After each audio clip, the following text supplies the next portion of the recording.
All right, the difference between theoretical and experimental probability is really quite simple. You just need to make sure that you understand what the difference is when you're being asked a probability question. Okay? So just make sure that that's clear for you. I'm just going to do a very quick example. Right, the first one is I'll talk about is theoretical. Theoretical is when you basically just use a formula to work out what the probability should be based on mathematics and the formula. So usually we write a probability formula like the probability, let's suppose we're talking about flipping a coin. Okay, so we're flipping a coin. So P stands for probability. So the probability of getting heads in a coin toss is the number of successful events over the number of possible events. Okay, so if we're talking about a coin obviously has two sides. Okay, so that means that if we're looking for heads, there can only be one side that has heads, but there are two sides to the coin. Okay, so that means that our probability is going to be 0.50. Okay, so the use of this formula here means you're talking about theoretical probability. All right.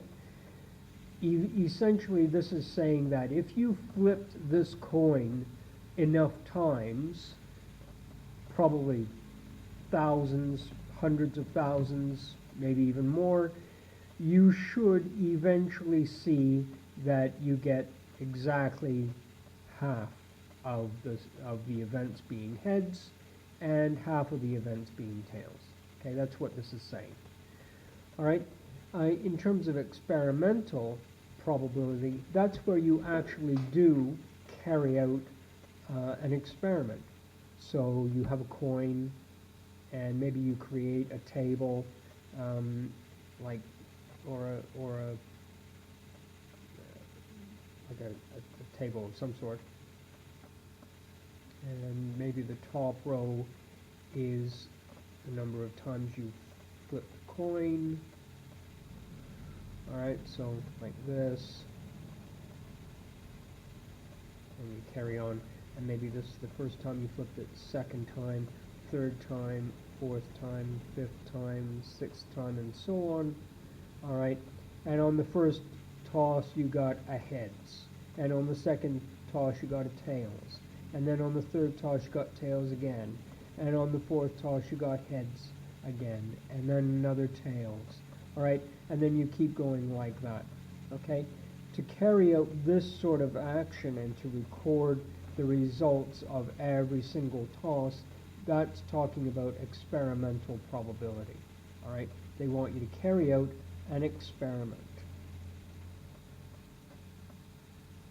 And the key thing to remember between these two is that they will not always give you the same result. Okay?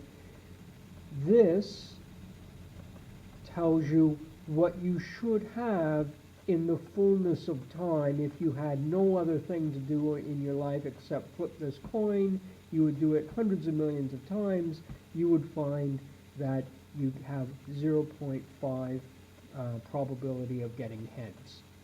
This is an experiment often done on a much smaller level, and excuse me, and as a result, the results are not always going to be exactly what you would expect to see if you use theoretical probability.